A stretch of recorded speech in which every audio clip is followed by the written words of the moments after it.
This is the history of Valentine's Day, as narrated by Pearl Jelly. History of Valentine's Day. Now, today, in today's society, most people equate Valentine's Day with some type of love. A majority of people find engagements on this day, the ring being the ultimate symbol of that love.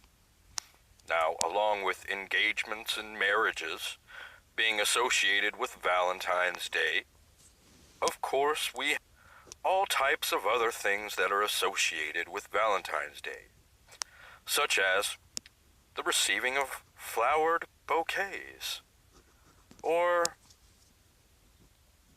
cards, wittily written, craftily designed to capture your loved one's heart, or big boxes of chocolate that are heart-shaped, and you open them with lots of other little unique design chocolates on the inside. You may indulge in a spaghetti dinner with meatballs to reenact that famous scene from Disney's Lady and the Tramp, where the female dog and the male dog, lady and tramp, are served a delicious plate of spaghetti. And in sharing this delicious plate of spaghetti, they seem to pick up on the same noodle, and in slurping it themselves together, which is their love. But is this truly Valentine's Day? That's the question. So why do people really celebrate Valentine's Day? Well, thousands and thousands and thousands and thousands and thousands of, well, I don't know if it was quite that many, but thousands of years ago, there was a Roman emperor.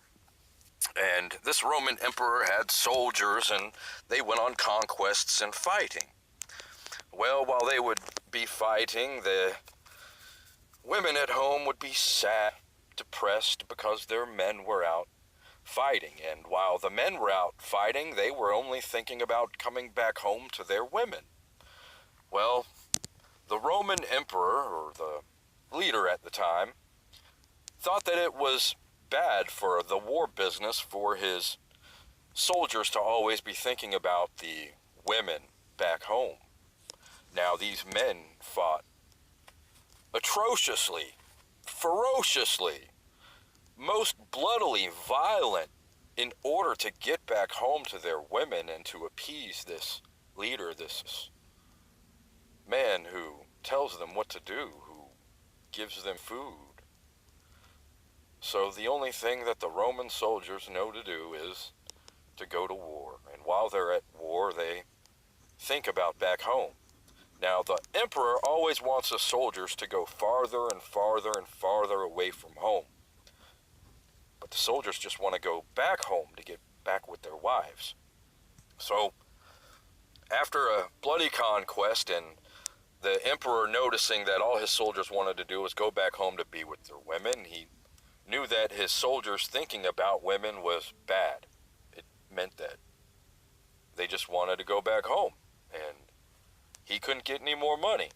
So thinking about women, or his soldiers thinking about women, was really bad for his business, which meant that there was no more money coming in, because all they would want to do is come back home instead of expanding the territory, instead of expanding the empire. That meant there was no land. That meant that the house could be and was becoming divided. It was being broken, just as the hearts of the women and the men who were building that empire, all over marriage, all over love. So there was this great Roman soldier, probably going in voices. I'm just having fun. There was this monk, and it's this monk that we celebrate his day, and his name was Valentinus. Now, Valentinus, this great monk, he was well known to being an honest man and wanting to do what was right in all things.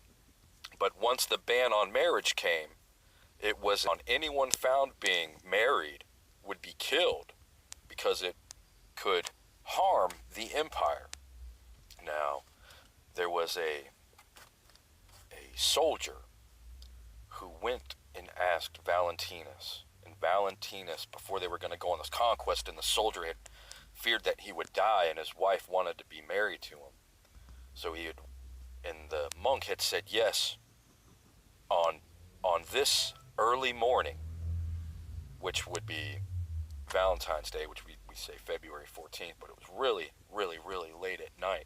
The monk agreed to marry the soldier and his wife. So late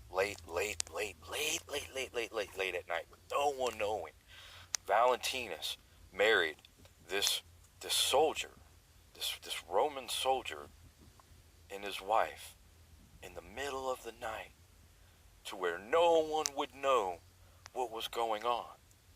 And he had to be prepared to leave for war, for battle, because that battle was the next day. So he wanted to share, and his wife wanted to share in that love, but wanted everything to be done right, and the only way was to be married. So the monk married them at 2 o'clock, 3 o'clock in the morning, on what we now call Valentine's Day. Deep, deep, deep, deep, deep in the woods and the forest, so no one would know. Only by the moonlight, because they couldn't have candles and they couldn't have torches. That way everything would be. Now that soldier went off to fight, and he had told his other soldiers about that, and he was safe on his return. And the soldiers that he had told had went back to Valentinus and asked them if he would do the same thing. And he had said only on that same night would he do that. So every Valentine's night, more and more soldiers would become married. And that's the history of Valentine's Day. And that's why it's called Valentine's Day. So today we buy candy, get flowers, rings, and that's the end. Hey, if you enjoyed watching this video, please share and subscribe. Help a brother out.